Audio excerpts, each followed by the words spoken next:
everyone. Good morning, good afternoon, good evening. Kumusta na naman po ang bawat isa? Naway nasa mabuti po kayong kalagayan at ligtas sa anumang kapahamakan. So for today's video, tayo po ay magluluto ng pansit bihon at pansit palabo. Isa po kasi sa ating kasama ay may kaarawan ngayon. Kaarawan niya ngayon, it's August 26. So, tayo po ay pinagluluto ng pansit. Pero dinagdagan ko ng palabo. So, ayan po. Samahan niyo po ako sa aking pagluluto ng dalawang klaseng pansit. Now, luluto natin yung smoked fish or tinapa. Isda para sa ating palabo.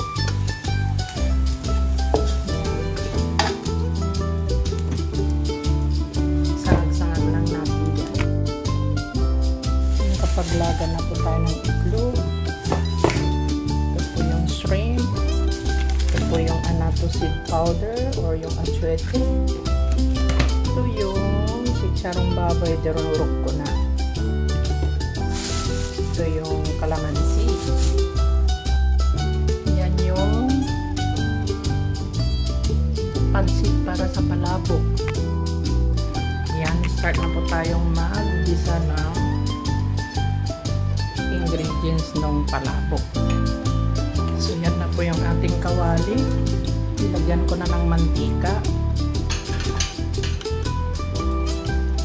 Lagay na rin po natin yung bawang.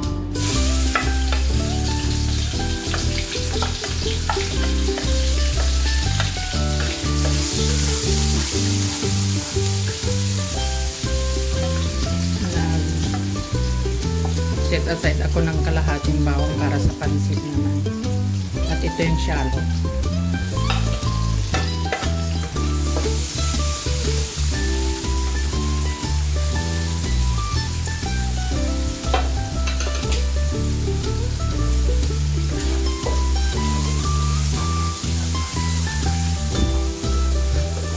Then, pag medyo nag-brown na yung garlic, at medyo naging transparent na yung shallot, pwede na po natin ilagay yung minced pork. Lalagyan ko pa pala ng minced pork. Yan. Oh, sorry, nababangga.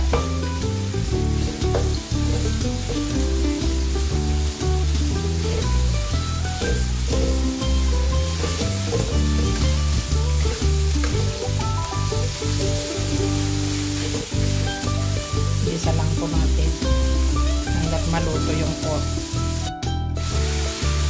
So yan, medyo okay na yung pork. Now lagyan po natin siya ng patis.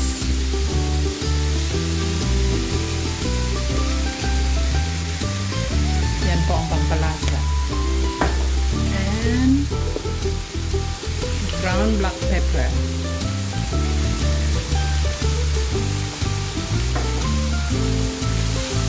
Version ko po ito, baka sabihin nyo, version ko ni Marita na palabo.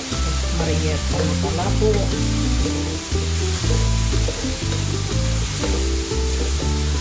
Now, pwede na po natin ilagay itong shrimp.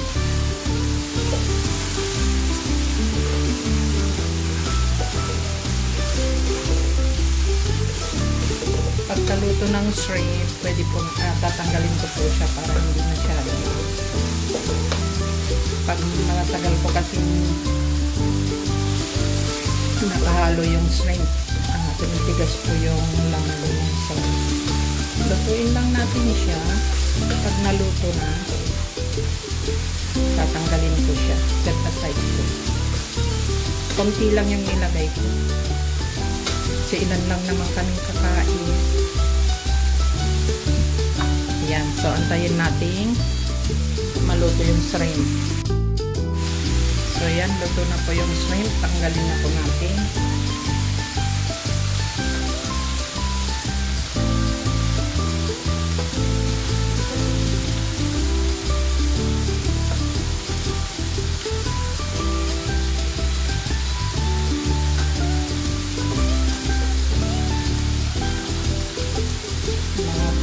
pieces yata itong shrimp niya. Tama na yan. For only how many people. Then, lagyan na po natin ng annatto seed powder. Yan. Para maging kulay po siya.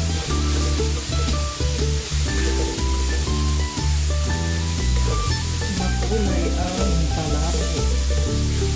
Yan po ang pampangulay. Annatto seed powder.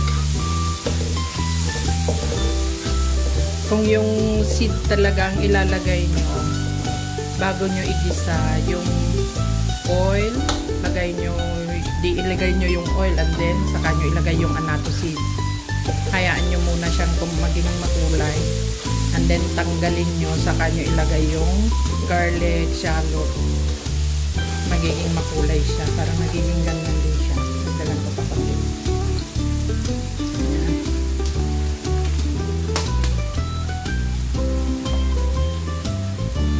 Okay na yan. And then, yung pinakulo ko kasi yung ulo ng shrimp. Tinatad ko and then prines ko siya. Pinakulo ko. So, yun ang gagamitin ko. Tubig niya. Out. Nilalagyan ko pa pala ng celery. Yan. Pampabango din niya.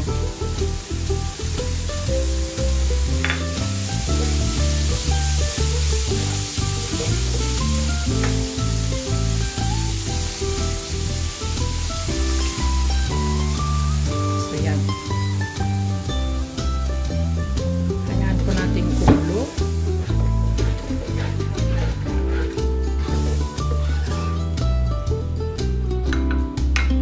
Para malutong mabuti yung pork. Sorry guys, nakalimutan kong i-on yung camera ko nung nag-add ako ng tubig.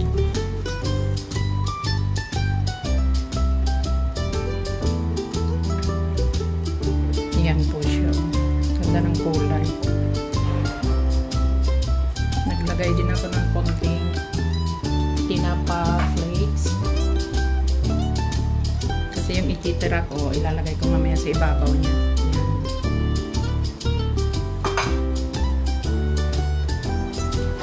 Ganon din po itong tinurog na sitsarong baboy. Lagyan ko siya.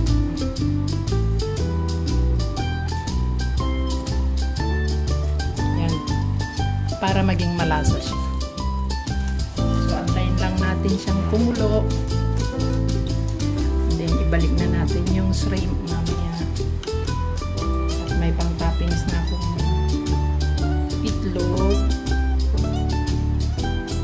spring onion, saka itong sitsarong baboy and yung tinapa flakes. Yan.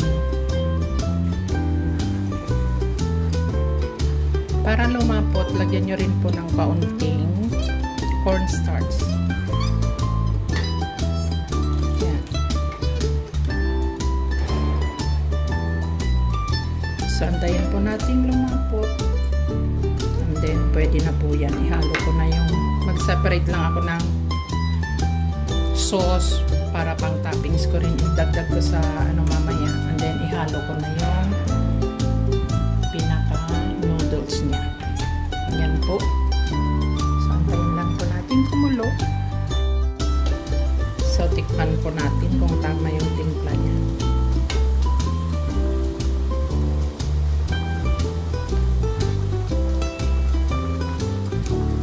Wow! Sarap!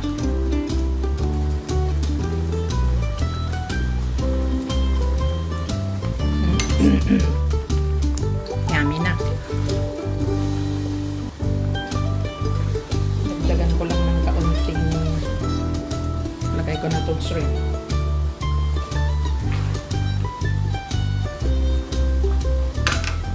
Dagdagan ko lang ng kaunting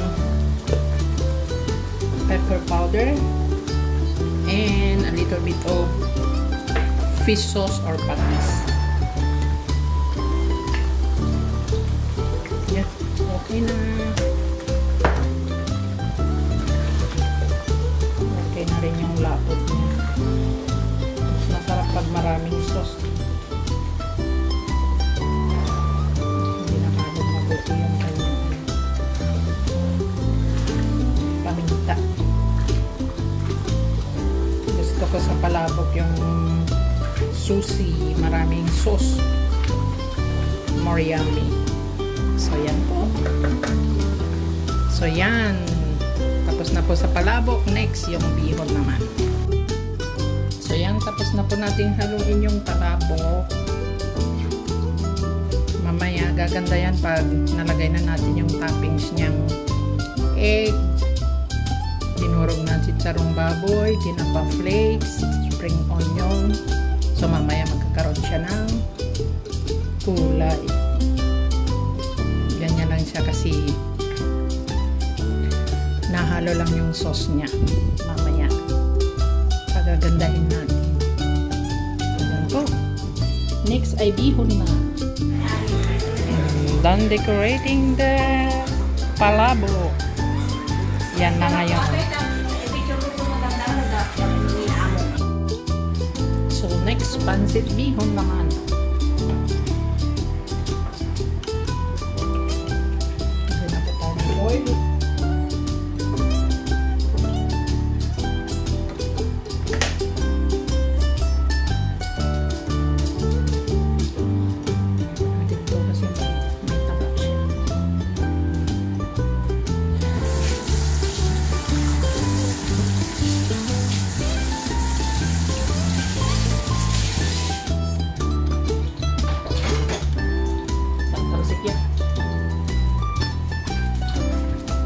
Talsik yan.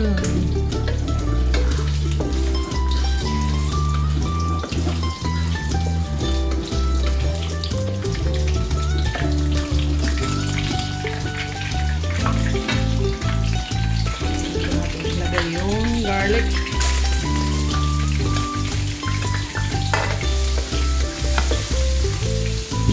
Liver po yan ng manok.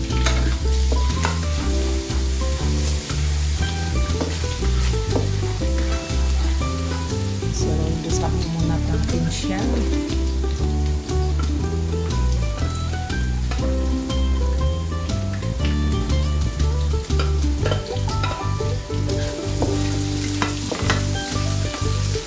muna natin siyang mag-brown dyan. Next, nalagay na po natin yung pork.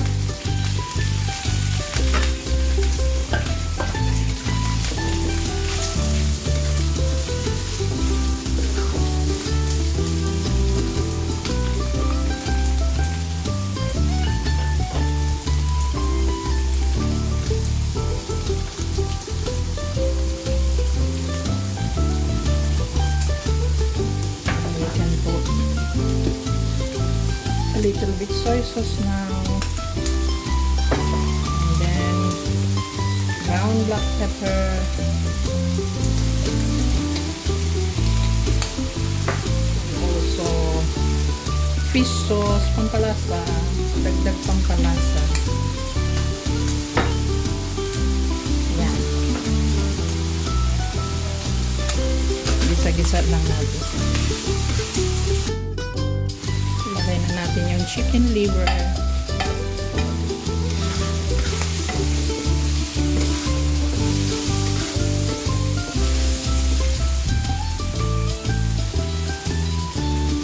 Now yung vegetables.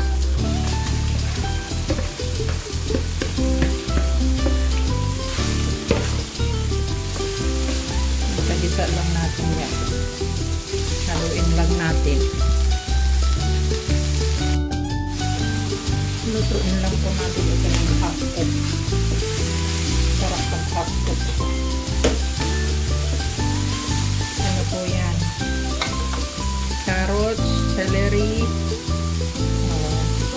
red bell pepper, and French beans or yung tinatawag nating bagyo beans.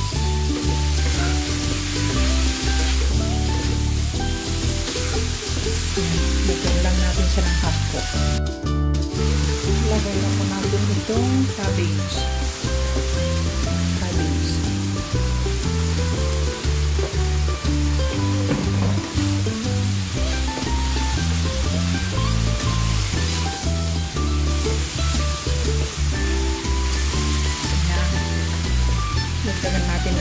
natin soy sauce.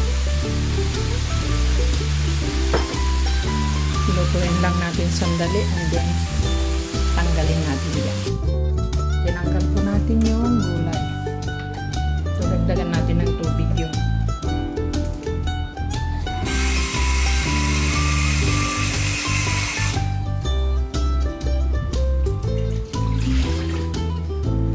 Yan, pakuloyin po natin yan. Yan, kumukulo na siya. Natimpla na rin. So, ilagay na po natin yung bihon. Yan.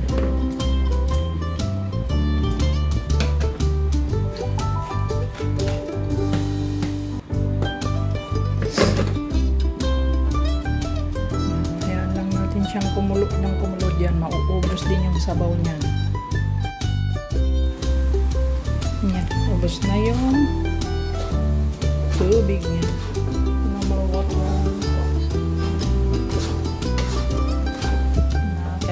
The vegetables.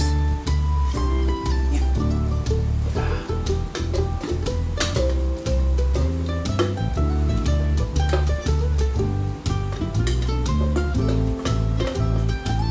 Ganun lang. Yan na. Pansit na.